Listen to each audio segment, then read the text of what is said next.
بسم اللہ الرحمن الرحیم۔ السلام علیکم ورحمۃ اللہ۔ اسلامک نالج پر مبنی سوال جواب کی ایمان افروز سیریز میں خوش آمدید۔ سوال نمبر 1، کس ہستی کی ولادت کعبہ شریف کے اندر ہوئی؟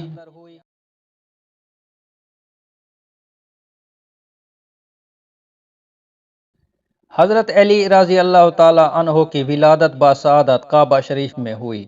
اس بارے میں متواتر روایات موجود ہیں کہ فاطمہ بنت اسد نے سیدنا علی کرم اللہ وجہہ کو کعبہ شریف کے اندر جنا تھا۔ سوال نمبر 2، عورت اور مرد کے لیے کون سی خوشبو ہے؟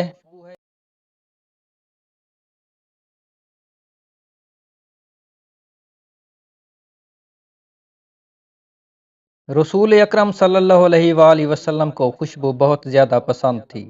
یہی وجہ ہے کہ جب کوئی آپ صلی اللہ علیہ وآلہ وسلم کے پاس خوشبو کا تحفہ بھیجتا تو آپ صلی اللہ علیہ وآلہ وسلم کبھی رد نہ فرماتے، اور ارشاد فرماتے ہیں کہ خوشبو کے تحفہ کو رد مت کرو کیونکہ یہ جنت سے نکلی ہوئی ہے۔ رسول اکرم صلی اللہ علیہ وآلہ وسلم فرمایا کرتے تھے کہ مردوں کی خوشبو ایسی ہونی چاہیے کہ خوشبو پھیلے اور رنگ نظر نہ آئے، اور عورتوں کے لیے وہ خوشبو بہتر ہے کہ جس کی خوشبو نہ پھیلے اور رنگ نظر آئے۔ آپ صلی اللہ علیہ وآلہ وسلم نے جمعہ و عیدین کے مواقع پر خصوصاً خوشبو لگانے کا حکم فرمایا ہے۔ رسول اکرم صلی اللہ علیہ وآلہ وسلم خود عود، کستوری اور ریحان نامی خوشبویات کا استعمال زیادہ پسند فرماتے تھے۔ سوال نمبر 3، حضور اکرم صلی اللہ علیہ وآلہ وسلم نے حضرت عائشہ صدیقہ رضی اللہ تعالی عنہا سے نکاح کیوں کیا؟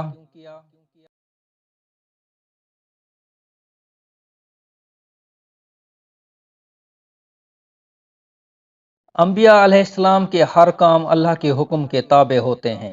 حضور اکرم صلی اللہ علیہ وآلہ وسلم نے حضرت عائشہ صدیقہ رضی اللہ تعالی عنہا سے نکاح اس لیے کیا کہ وہ بہت ذہین اور قابل خاتون تھیں۔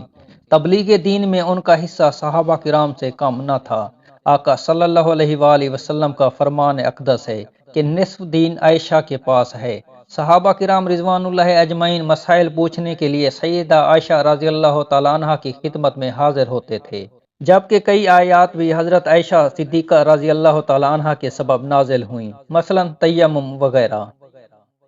سوال نمبر 4، وہ کون سی نماز ہے جو زمین میں ہے نہ آسمان میں؟